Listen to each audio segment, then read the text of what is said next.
Amém, pessoal. Abra comigo em Mateus, no capítulo 5.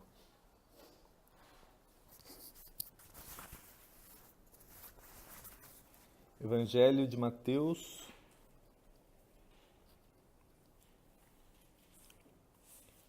no capítulo 5.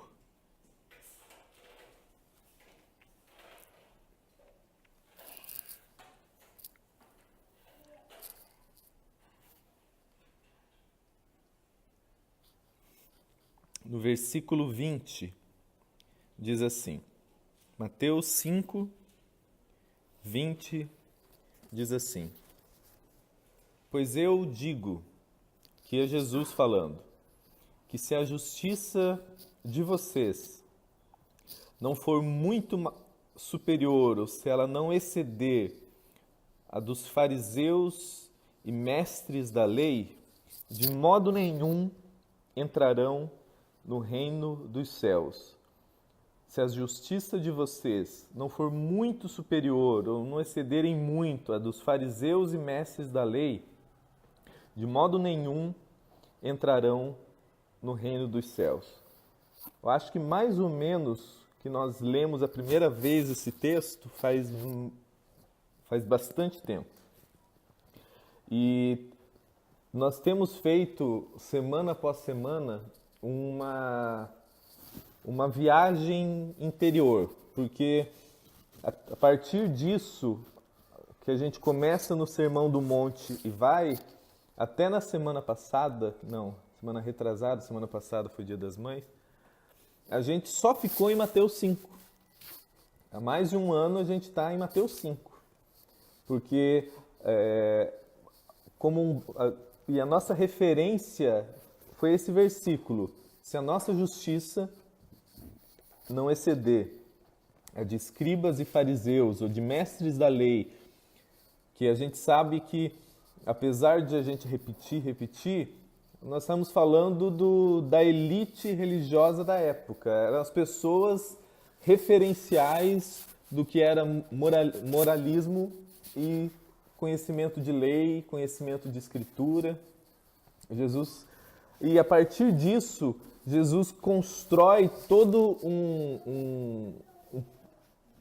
um apêndice de ensinamento que a gente vem tratando sobre essa construção em nós do que é ser discípulo. Lógico que o pressuposto para você fazer essa viagem é você ter essa viagem interior, é você ter de antemão o conhecimento, a consciência da graça de Deus em você. O que eu quero dizer com isso? Se você fizer essa viagem interior sem ter o conhecimento da graça de Deus em você, você vai ficar maluco, cheio de culpa, de medo, porque você vai começar a ver o que dentro de você está em desordem, o que está mascarado. Mas quando eu já sei de antemão que eu já estou perdoado, que eu já estou acolhido em Deus, que eu já estou salvo, justificado, redimido, que o tetelestai, o está pago, já foi decretado sobre a minha vida na eternidade, antes que eu sequer existisse, quando eu sei disso, esse pressuposto, a partir dele, na luz de Deus, sem medo, sem culpa, sem troca, sem barganha, eu começo a fazer essa viagem, sem medo, porque se eu não tenho mais nada para impressionar Deus, se o que eu vivo não é mais para impressionar e fazer trocas com Deus, mas é por pura graça, eu já sei que eu estou perdoado, eu já sei que eu vou tratar as coisas em mim para o meu bem, para o bem das minhas relações. E agora não é mais para tentar fazer Deus me amar, fazer Deus me perdoar, ou fazer Deus me aceitar. Tudo isso está resolvido pela cruz.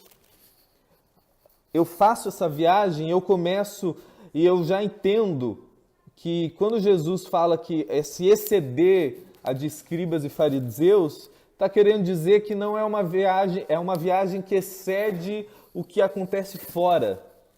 e diz respeito, antes de tudo, ao que acontece dentro de mim. Que Jesus fala, olha, o que acontece fora tem a sua importância, afinal, se eu der um tiro na cabeça de alguém, não pode dizer que eu não sou um assassino.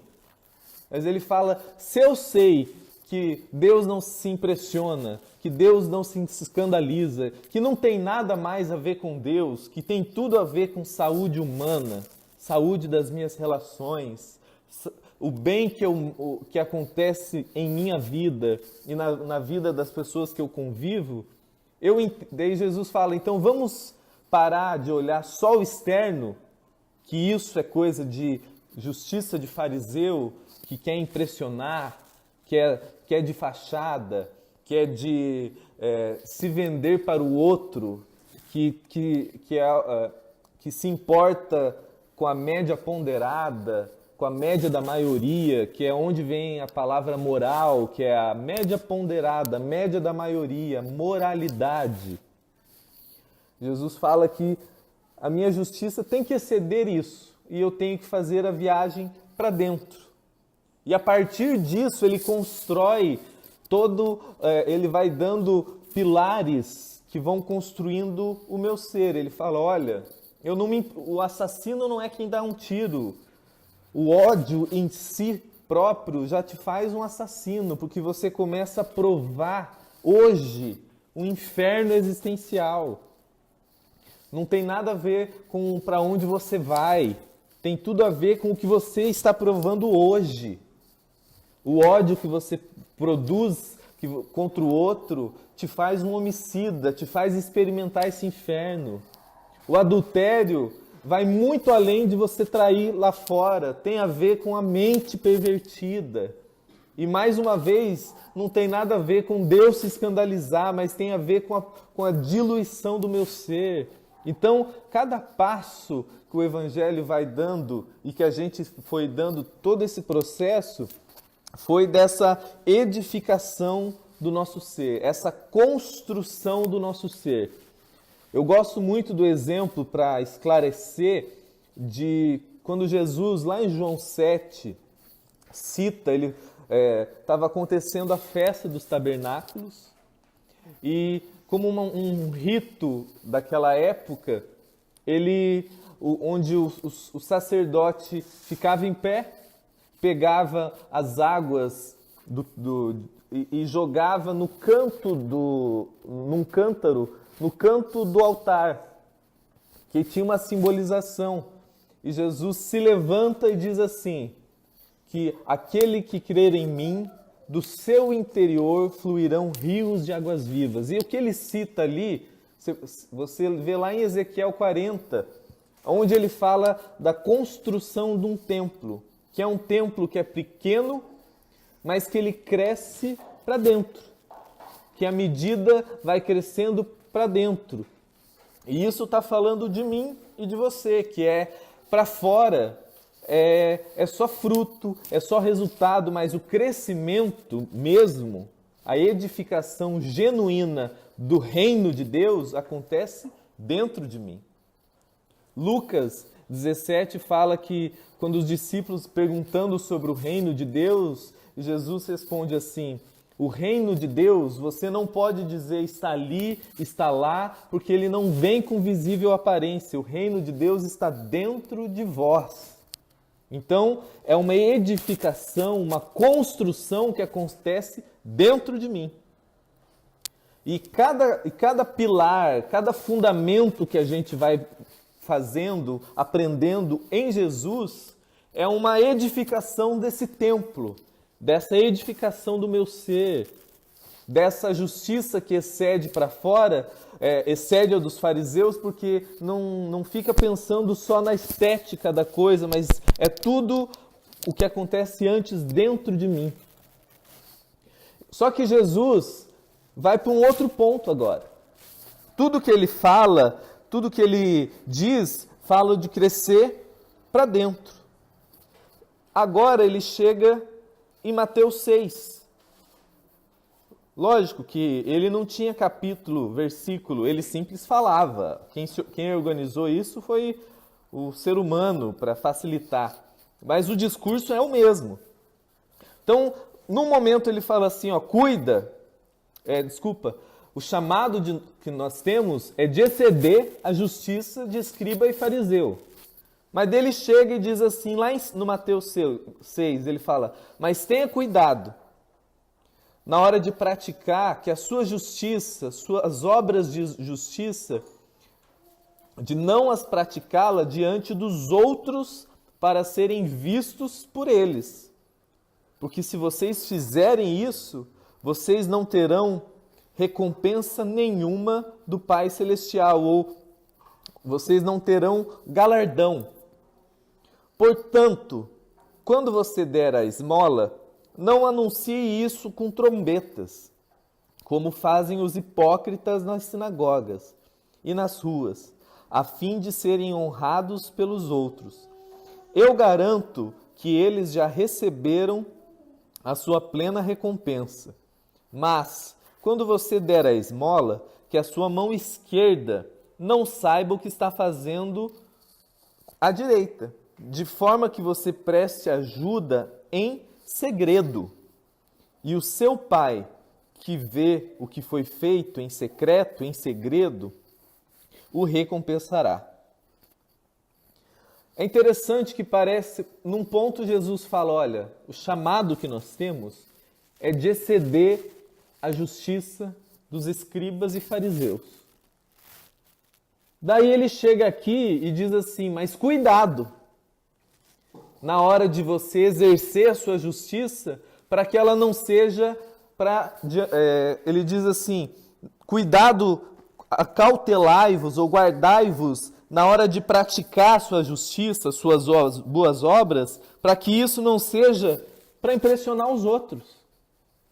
Num ponto ele fala, o teu chamado é de olhar para dentro, é ter coragem de fazer essa viagem para dentro de você, que essa viagem por si só vai além do que a religião propõe, que só olha o que está fora.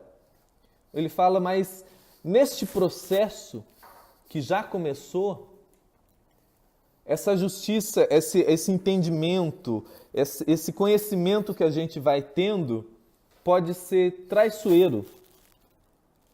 Tudo que a gente aprendeu, tudo que Jesus foi ensinando, tudo que a gente viu aqui nesse processo de exceder a justiça de escribas e fariseus, que a gente já foi entendendo, que a gente foi ouvindo, foi assimilando, foi compreendendo, sobre adultério, sobre homicídio, sobre inveja, sobre raiva, sobre perdão, como lidar com o perverso, como lidar com, enfim, tudo que a gente viu sobre amor ao próximo. Nesse processo, ele fala, cuidado, guardai-vos, tenham cuidado para que nesse processo, na hora que você for viver o que você está aprendendo, tenha cuidado para que isso não seja para impressionar os outros também. Eu não vou me delongar muito, mas eu gostaria de meditar rapidamente aqui com vocês em 3 realidades que Jesus apresenta nesse texto, nessa passagem aqui.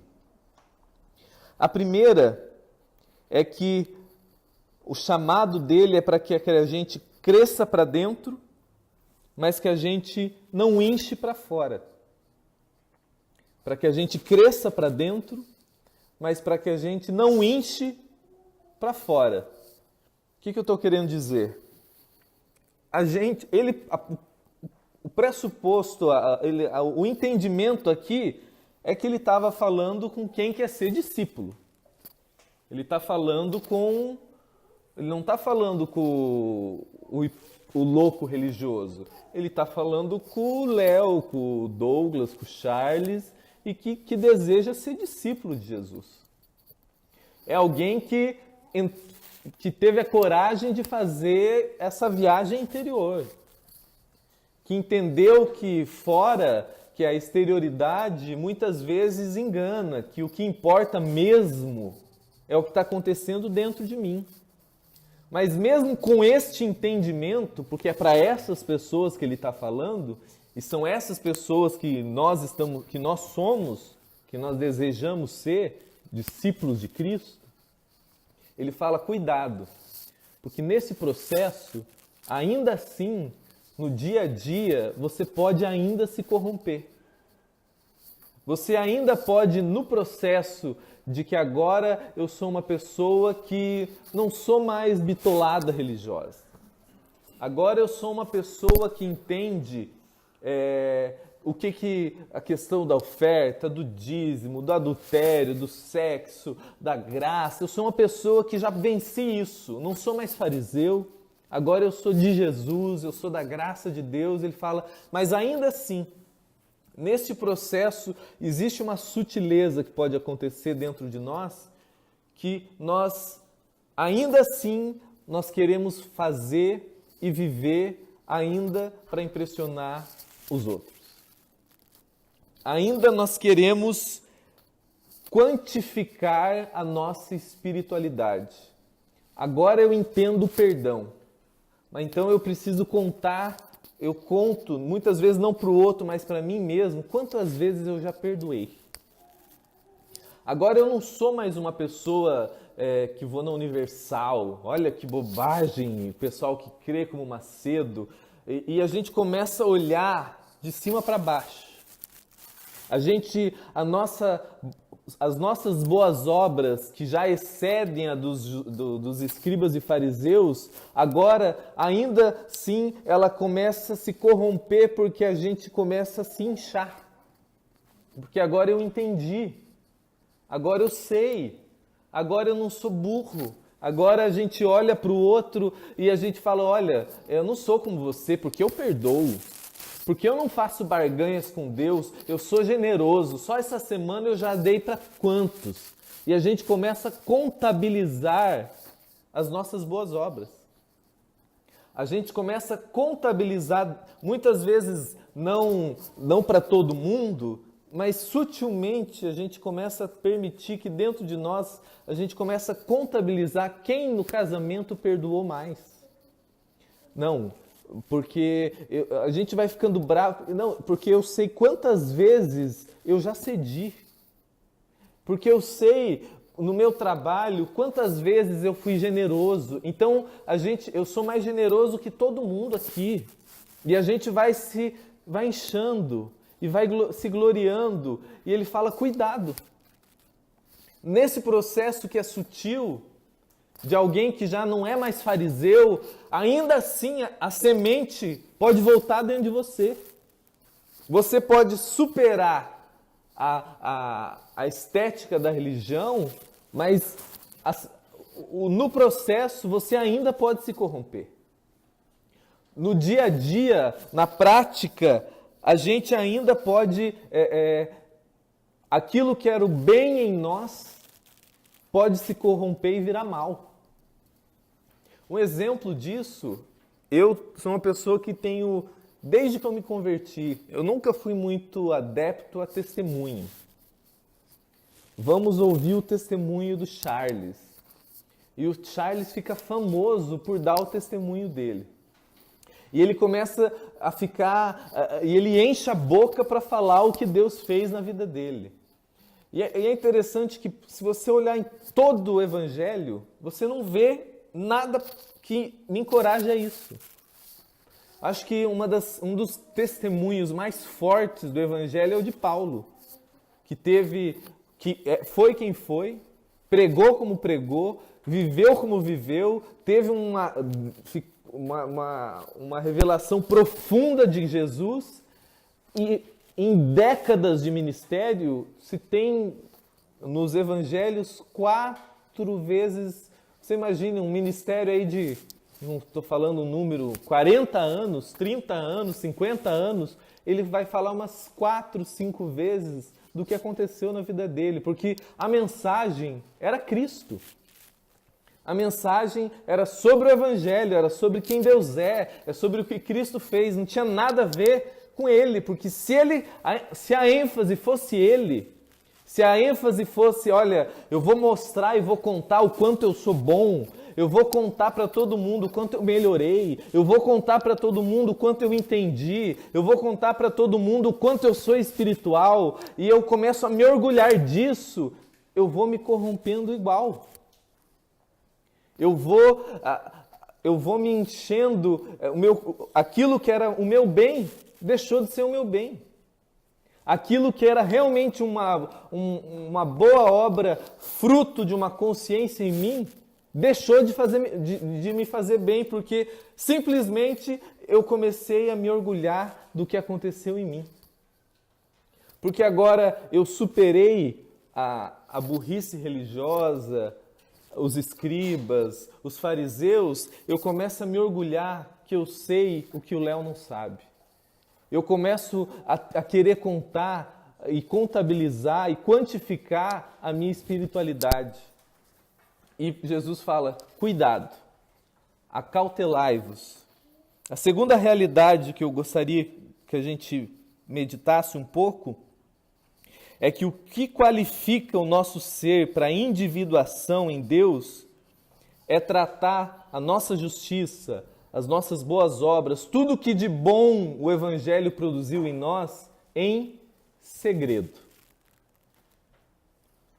O que qualifica a nossa individuação em Deus é tratar a nossa justiça, tudo que de bom está sendo produzido em nós, em segredo. O que eu estou querendo dizer? Tudo que a gente tem feito até agora, nada mais é do que um processo de individuação. Quando a gente começou a meditar no Evangelho, a gente viu que Jesus fala assim, você quer ser meu discípulo? Negue-se a si mesmo. E a gente viu que esse negue-se a si mesmo não está falando sobre você negar quem você é. Está falando desse negar a projeção que eu me tornei de mim mesmo. Está falando em eu negar a construção do que eu me tornei e que na realidade eu não sou. Porque existe um eu verdadeiro, um eu espiritual, um eu que eu realmente sou em Deus. 1 João diz assim que agora nós somos filhos de Deus, mas ainda não se manifestou realmente o que nós vamos ser. Porque nós seremos plenamente como Jesus é. Apocalipse diz assim que no final de tudo nós receberemos uma pedrinha branca e com um novo nome. E esse novo nome só Deus e eu saberemos. Só eu e Deus vou saber qual é o meu real nome. Eu não sou o Douglas. Quem eu realmente sou, eu ainda estou descobrindo. Não que tem um nome, o Apocalipse ele tem uma linguagem muito figurativa para explicar o que eu estou querendo dizer. E aqui Jesus ele fala assim, quando no processo de frutificação, de boas obras, de eu começar a deixar sair fora o que o Evangelho produziu em mim, se eu faço isso para impressionar o outro, eu perco o galardão. Só que o nosso pensamento sobre galardão é muito religioso, quantificável. A gente pensa em coroa, em que lá no céu eu vou andar com uma coroa, e lá no céu eu vou ser um príncipe Charles, um negócio que o Charles vai olhar para mim e falar, nossa, olha o galardão dele, e vamos ficar comparando galardões. E a Fernanda fala, olha o tamanho do galardão do Douglas. E a gente tem uma visão muito terrena e capitalista de galardão. Quanto o galardão nada mais é do que essa pedrinha branca, essa individuação plena em Deus. Onde eu serei, Paulo diz assim em 1 Coríntios 13, 12, ele fala, agora a gente só conhece em parte. A gente, tendo em vista que a gente vive num corpo, numa natureza caída, num mundo corrompido, que a nossa carne, uma hora que é coisa boa, outra hora que não... A gente não consegue ver plenamente, a gente vê como se num nevoeiro. A gente não se conhece plenamente. E esse processo de individuação é quando você vai descobrindo quem você realmente é em Deus. Quem realmente o Léo é. Não a máscara que ele usa. Não a projeção que o pai dele, a mãe dele, a família dele, a cultura dele, o fato dele morar aqui, dele ter uma história, tudo que a alma dele produziu, e cheio de trauma, cheio de vício, cheio de frescura, cheio de dor, cheio de alegria, capitalista. Não. Quem eu, Douglas, espírito, sou. Porque hoje Paulo fala que eu vivo num corpo corruptível e que chegará o dia em que tudo isso será revestido de incorruptibilidade. E que nesse dia eu serei plenamente eu. E esse plenamente eu é semelhante plenamente a Ele. E isso significa, neste momento, que eu saberei quem eu realmente sou em Deus. Essa individuação plena. Esse processo de pedrinha branca. Não é que eu vou estar no céu com uma pedrinha escrito o meu nome, José. Não. É porque lá, plenamente, eu vou saber que só Deus sabe quem eu sou. Eu não sei. Eu estou descobrindo. E essa viagem que a gente faz para dentro, essa viagem que a gente faz pelo Evangelho é esse processo de descoberta. Jesus está falando assim, olha, para que você seja discípulo, primeiro, saiba, tudo que você acredita que você não é. Você tem que negar isso. Você é cheio de vício, de trauma, de frescura, de bobagem, de tem muita coisa corrupta dentro de você e você precisa negar. Para que então o seu ser pleno cresça. Porque eu já sou filho de Deus. 1 João fala. Mas ainda não plenamente. Eu ainda estou me descobrindo. E esse processo de individuação, ele só acontece, parece complexo, porque a gente está acostumado a dizer assim, pode ou não pode. É pecado ou não é pecado. Pode beber? Pode não beber? Pode nhanhar? Pode não nhanhar? Pode fumar? Daí a gente não tem consciência. A gente não pensa. A gente não sabe nada. Agora, se eu pergunto, Gabriela, quem é você? Quem você é em Deus? O que habita em você mesmo? Isso só, essa construção do meu ser, essa edificação desse templo que cresce para dentro, só acontece quando eu começo a trilhar o caminho da verdade, quando eu largo as máscaras, quando eu começo a negar essas pulsões que muitas vezes, que Paulo fala, quando eu esmurro o meu corpo, quando eu digo não para isso, quando eu me iro e não peco, quando eu detecto o ódio em mim e falo isso, conforme eu vou aplicando a verdade na prática, vai se edificando em mim esse ser que realmente sou eu. Esse espírito criado à imagem de Deus e que hoje está confuso, habitando num corpo de morte, com uma mente que precisa ser renovada, traumatizado, cheio de bobagem, cheio de ilusões, achando que muita coisa é importante e o Evangelho fala que o que eu acho que é importante é abominável, que só me faz mal. E essa descoberta só acontece quando eu vou trilhando, que é o que a gente tem feito, o caminho da verdade, do princípio, da ética do Evangelho, da ética do ser, quando eu começo a perdoar, quando eu começo a amar, quando eu começo a não me impressionar com o sagrado e vou vendo que a vida é sim, sim, não, não. Quando eu vou fazendo esse caminho, um pouco mais eu vou me conhecendo, um pouco mais eu vou negando esse si mesmo falsificado.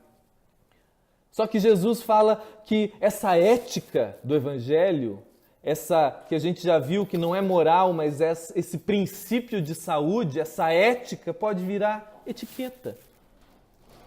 Aquilo que era um princípio de vida pode virar coisa para impressionar o outro. E se eu só continuo esse caminho de individuação quando tudo que eu produzo de bom eu guardo em segredo. Jesus ele continua falando, porque se você entrar nessa de quando você for fazer algo bom, for impressionar, você vai ser semelhante aos hipócritas. O que é hipócrita? A palavra hipócrita é aquele que usa máscaras. A gente volta a fazer aquilo que Jesus mandou negar, a vestir a máscara do si mesmo. De um eu que não sou eu. O Eduardo não, que ele é legal. Como eu sei que tem que perdoar, eu tô cheio de ódio, eu não gosto da pessoa, a minha vontade, eu continuo cheio de ira, só que eu conto para todo mundo que eu perdoei. Eu conto para todo mundo que dentro de mim eu amo. Dentro está tudo mal resolvido. Não tem nada claro. Eu não estou lidando com aquilo. O Evangelho fala que eu tenho que ir, resolver, perdoar, andar na luz, mas eu não quero tratar no assunto. Por quê? Porque eu voltei a vestir uma máscara. Porque agora eu tenho que impressionar o Charles. O que o Charles vai pensar ao meu respeito? Como que a Jo vai vir aqui me ouvir? Afinal, eu sou um mentor. Então eu volto a usar uma máscara. Eu volto a ser hipócrita.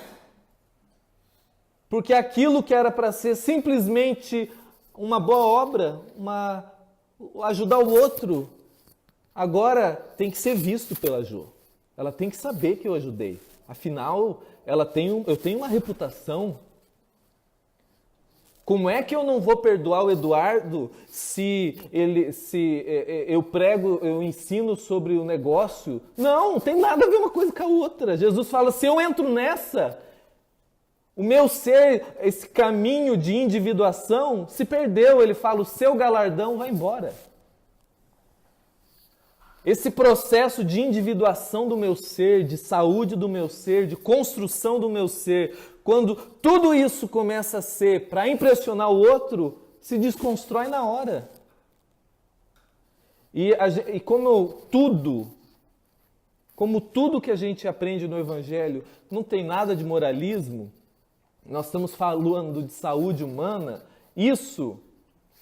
esse processo de algo dentro de mim ser uma coisa e para impressionar o outro, mesmo que seja uma ética do Evangelho, fora é outra, acontece um adoecimento da minha alma. Uma dissociação da realidade. Porque dentro de mim eu quero algo, eu sei algo, eu vivo algo, eu não amo, eu odeio, eu tenho raiva, eu não estou perdoando, eu não quero ajudar, mas como fora eu tenho uma reputação, então eu construo uma realidade paralela na prática. Isso, que é uma coisa extremamente comum no ambiente religioso, adoece a alma. Dissocia o meu ser da realidade. Até a boa obra. Jesus ele dá um exemplo muito simples quando ele fala do religioso, do sacerdote e do levita que estão indo para o culto e tem uma pessoa sofrendo, mas como não tem trombeta, como ninguém está aplaudindo, o cara não vê a realidade crua, que é alguém passando fome, sofrendo, machucada. Então ele cria uma realidade paralela de que viver para Deus é ir para o culto, enquanto a realidade genuína é a dor humana. Então ele pula a dor humana com uma dissociação de realidade na mente dele, ele vive uma realidade paralela religiosa. E não tem como eu viver assim e não adoecer. Não tem como eu viver dois mundos, duas realidades, o que é verdade em mim e outra coisa na prática, por hipocrisia, mesmo que essa hipocrisia seja boas obras. E não ficar doente. E não ficar enfermo de alma. Não tem como... eu lembro que uma vez uma pessoa me perguntou, não, mas o que acontece quando a pessoa entra, mesmo sendo bem intencionada, nesses ambientes religiosos, muito cheio de hipocrisia, onde o negócio é o dinheiro, onde o negócio é moralismo? Eu falei, se a pessoa for sincera mesmo, o coração dela não aguenta. Não aguenta. Porque de duas uma, ou ela vai ficar hipócrita igual, ou ela vai adoecer e ficar depressivo. A quantidade de pastor, padre, mulher de pastor, filho de pastor, doente, depressivo, com síndrome do pânico, tomando calmante, porque a alma cria essa dissociação do ser, essa diluição do ser acontece quando eu começo a viver duas realidades. Uma é o que é mesmo, que eu realmente sou, e a outra que eu tenho que praticar. A gente acha que quando Jesus fala não seja hipócrita, é aquela coisa de moralismo religioso, olha a hipocrisia. Não, isso deixa a minha alma enferma. E é interessante que uma vez que a verdade entra dentro de mim, quando eu não pratico, aquilo começa a me cortar. Eu sei por mim e pela Janine, tudo que dentro de nós, principalmente dentro de mim, a gente não resolve, não conversa, meu amigo, eu morro. Há 1 ano e meio, quase 1 ano e meio, algumas coisas estavam muito confusas dentro de nós, no nosso casamento, e que eu lembro como se fosse hoje. A Janine falou, eu virei outra pessoa. Eu tinha ódio. Eu não tinha paciência para mais nada. Eu dormia mal. Eu tinha pesadelo. Por quê? Porque o que eu sabia não estava sendo coerente com o que eu estava praticando. O que era verdade eu estava tendo que, eu usava uma máscara. Então, essa confusão dentro de mim começou a me deixar enfermo. Começou a ter... o meu corpo reagia. Eu lembro que eu ia no banheiro, eu fazia sangue. E não era hemorroida. O meu corpo estava mal.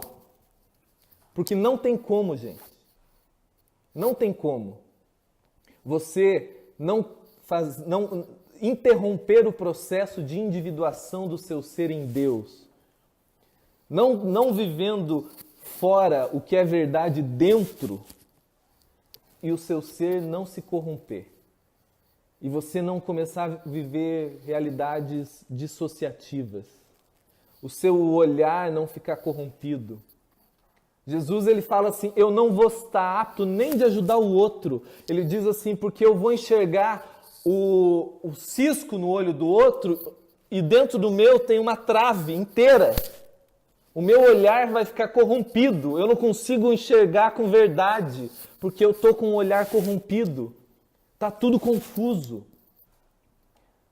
E esse galardão que a gente acha durante muitos anos que é um carro, uma BMW no céu, é uma Tiffany no céu, é um Rolex. Não, é eu ser plenamente inteiro em Deus.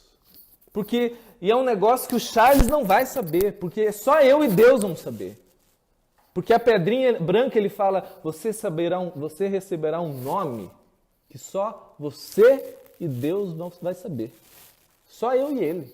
Não tem comparação. Não tem como eu saber o que é o galardão do Léo. Não tem como a Jô saber o que é o meu galardão. Qual que é a minha individuação plena. Porque é algo que só eu e Deus sabemos. Então, no reino de Deus, por isso que o reino de Deus não tem visível aparência. Porque fora eu posso criar máscara. E Jesus, ele fala assim, e é tão sutil o processo, que eu posso praticar boas obras e ainda assim, ele diz que é a terceira realidade que eu quero apresentar para vocês, que até a boa justiça, se eu não me converter diariamente da minha justiça própria, até o que eu faço de bem, eu faço para mim mesmo. Ele fala assim, quando você der a esmola, não seja hipócrita, porque isso vai interromper o seu processo de individuação. Você não receberá galardão. Você vai voltar a viver o si mesmo. Você vai voltar a usar máscara. Isso vai adoecer a sua alma. E ele fala, então, a chave é o segredo. Não conte, não queira impressionar ninguém. Ele fala assim, porque se você não desistir da justiça própria, até a boa obra que você faz para o outro, até a esmola que você dá, é de si para si. Porque ele diz assim, é da mão direita contando para a esquerda. Ele fala, não deixe que a mão direita converse com a esquerda. Não deixe que esse diálogo aconteça dentro de você. Mesmo quando é coisa boa. Tipo assim, eu vou dar, tocou a campainha e é uma pessoa com fome. Eu vou lá dar, e eu sei que eu não estou dando para Deus, eu estou ajudando a pessoa. Eu chego para o Léo e conto. E dentro de mim, sutilmente, eu falo, como eu sou bom. Como eu sou generoso. Afinal, o Eduardo é um mão de vaca. Quem ajuda sou eu. Como eu sou generoso. Nossa, Charles, você não perdoou ainda? Eu perdoei. Olha como eu sou generoso. Isso é a mão esquerda conversando com a mão direita. Ele fala, não permita que isso aconteça dentro de você. Porque senão a sua oração será de si para si. Um exemplo que Jesus dá, ele dá um exemplo muito simples. Ele fala o pecador publicano e o fariseu indo orar. O fariseu orava e fala, graças a Deus, aleluia, que eu não sou como esse homem aqui pecador. E o publicano batia no peito e falava assim, tem misericórdia de mim, ó Deus. E Jesus fala, quem você acha que foi justificado ali? Dele diz algo muito interessante, que o fariseu orava de si para si. Não existia Deus no processo. Ele estava orando. Quem olhava, estava vendo o Léo cantando um louvor. Aleluia!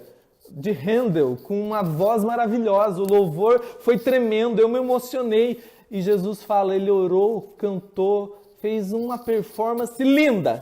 Mas foi de si para si. Não tinha Deus no processo. Porque o que tinha ali era glória humana. Era justiça própria.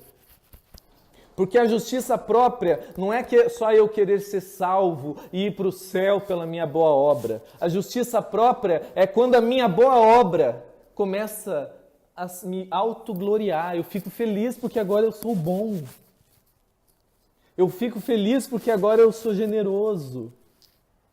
É algo tão sutil que acontece dentro de nós, esse diálogo interno, Porque como a gente não é fariseu, que tem trombeta, que conta para todo mundo, que posta nas redes sociais, que agora a gente faz selfie no Instagram, nós orando. A gente não faz isso porque a gente sabe que é cafona, mas a gente fica feliz.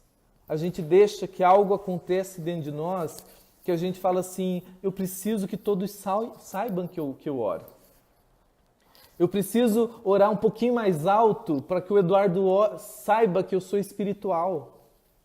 Eu preciso que no ambiente do meu trabalho todos saibam que eu não sou evangélico, que é cafona falar que eu sou evangélico, eu sou de consciência. Eu preciso, e a gente vai se autogloriando, que são espiritualmente, para a gente entender, são 2 altares na nossa vida. O de Caim e o de Abel. O de Caim, quem conhece a história de Gênesis, é o altar das flores e dos frutos, o belo, da produção humana, da potência humana, e que humanamente falando era o altar belo. O altar de Abel era o altar que nenhum vegetariano ia gostar, porque era o altar do sangue, da primícia dos animais. Era o altar de carne e sangue cortado, de crueza humana. E a Bíblia fala que Deus se agradou do de Abel e rejeitou o de Caim. E você só vai entender bem o que aconteceu ali, lá em Hebreus 11, quando fala assim que Abel, pela fé, fez aquela oferta. O que isso significa? Caim estava querendo impressionar. Porque se você for olhar os olhos humanos, o altar de Caim era mais bonito, porque tinha frutos, flores, era lindo. E o de Abel era horroroso, era sangue e carne. Era cru, era feio. E Deus recebeu o altar, a oferta de Abel. O que isso significa espiritualmente, psicologicamente? De um lado, era o altar da estética, da impressão, todos precisam saber. Era o altar da religião querendo impressionar o mundo sendo boa. Com o que a gente canta, o que a gente produz, com a nossa marcha para Jesus, com tudo que é estético e os outros podem ver. E do outro lado é o altar daquele que sabe de si e fala, olha, se não for graça, se não for sangue, se não for por pura fé e confiança, porque eu da minha própria impotência não produzo nada de bom, eu estou no laço. Esse altar de sem glória nenhuma, de mesmo nos meus melhores dias, mesmo no dia que eu perdoei todo mundo, que eu ajudei todo mundo, eu sei que de mim mesmo é pura graça, eu não posso permitir que cresça em mim justiça própria. Todos os dias nós temos esses 2 altares diante de nós. Todos os dias nós temos 2 escolhas. Nós podemos ser ou nós podemos parecer. Nós vamos ser de Deus mesmo, não, e vamos isso, e ainda, não é, e para eu conseguir ser, eu não posso contar isso para ninguém. Porque se eu contar, eu me corrompo no processo de contar. A nossa alma é tão volúvel e enganosa e traiçoeira que no processo de eu contar para o Charles o meu testemunho de boa obra, eu me corrompo. No processo de cantar para o Léo o quão evoluído eu já estou, eu me perco no processo. Porque quando eu entro na estética, eu entro na inveja, na comparação, o meu é mais bonito que o seu, eu sou mais espiritual que você, eu entendi mais do que você, eu faço o que você não faz. E tanto o significado prático foi que Caim, quando viu que Abel foi recebido, ficou com inveja, com ódio, caiu. Aquilo era tão fake, apesar de belo, o que ele ofereceu a Deus foi tão fake, que quando Deus mostrou para ele, falou: amigo, aqui, a mim você não impressiona, esse altar aqui é de você para você mesmo. Que na hora o semblante dele cai, ele fica com ódio, e o que se produziu é que ele matou o irmão. Ele era tão espiritual, mas tão espiritual, mas tão espiritual, que quando o irmão foi aceito e ele não, ele foi lá e matou. É isso que acontece dentro de nós. Quando a gente cai na estética, quando Jesus fala, cuidado, se eu entro por esse caminho de querer impressionar os outros, a gente acha que o evangelho, a gente ainda acha, mesmo eu, mesmo vocês, a gente ainda acha que a gente tem que melhorar, ainda assim, muitas vezes por estética. Porque o que os outros pensarão? Ou como eu não perdoarei se eu sou de Jesus? Como eu não ajudarei se eu sou do Evangelho? Como eu não farei tal coisa? O que de Deus pensará ao meu respeito? Ainda a gente tem. E quando a gente faz agora Deus deve estar feliz, olha o que eu fiz. Agora eu tenho uma coroa. A gente ainda vive nessa cheia de justiça própria. Enquanto eu não decido que tudo que eu fizer de bom é só fruto da minha consciência em Deus, tudo que eu produzir de bom só tem que ser fruto da minha consciência em Deus, do meu constrangimento do amor de Deus em mim, e que se não for isso, Paulo diz, até eu dar tudo para o pobre, não é nada. É só de mim para mim mesmo? É oração de fariseu de si para si? Enquanto a minha mão direita conversar com a esquerda, eu ainda não estou crescendo. Que o único modo fica quieto, Douglas. Faça e não conte. Faça e, se alguém souber, soube porque alguém contou. Se alguém quiser te gloriar, que glorie, mas não se glorie. Cuide. É tudo um cuidado de Jesus. Jocelyn, você quer ser saudável? Proceda assim. Você quer ser saudável? Você quer que o seu processo de individuação em Deus cresça? Você quer realmente descobrir quem você é em Deus? Quer esse galardão pleno de intimidade com Deus, de saúde humana? Até o que você produz de bom, não produza para impressionar ninguém. E o único modo disso acontecer não conte. Guarde em segredo e não permita, não é nem não só contar, não permita que nem isso cresça em você. Que a mão direita nem converse com a esquerda. Porque isso, às vezes, ninguém sabe, mas dentro de mim tem aquela glória, porque agora eu sou bom. Porque eu sou melhor do que a Fernanda, porque a Fernanda não leu o que eu já li. Ela não ouviu as pregações que eu já ouvi. Afinal, eu entendi. Então, quando no final, o único altar saudável para nós é o de Abel. É o da graça, é o de sangue. É aquele que sabe que o único modo saudável para nós é sem justiça própria, sem se gloriar, sem olhar para si com glória. Só se qualquer coisa boa eu produzir, é graça de Deus. Amém, gente?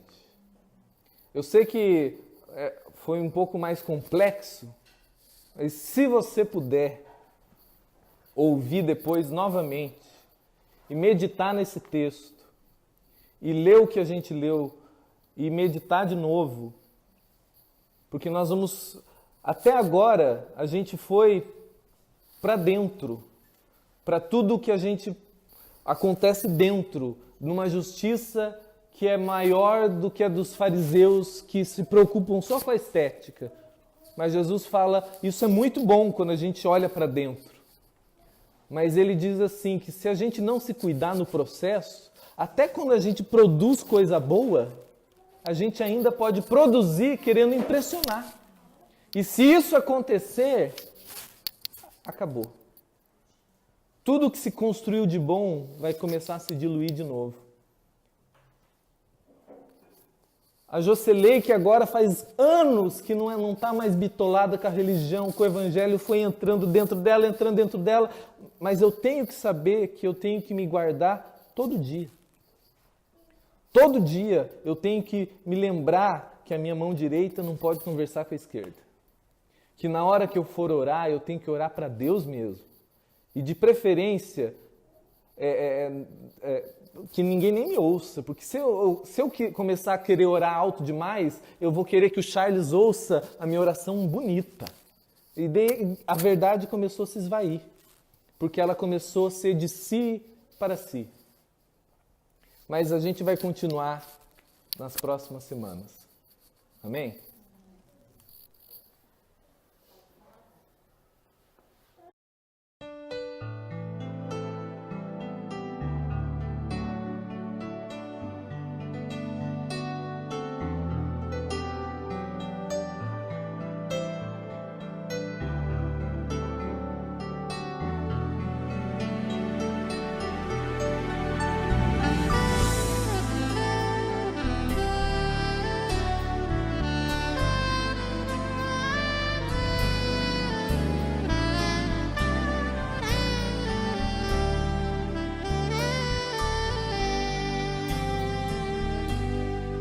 Amolece o meu coração,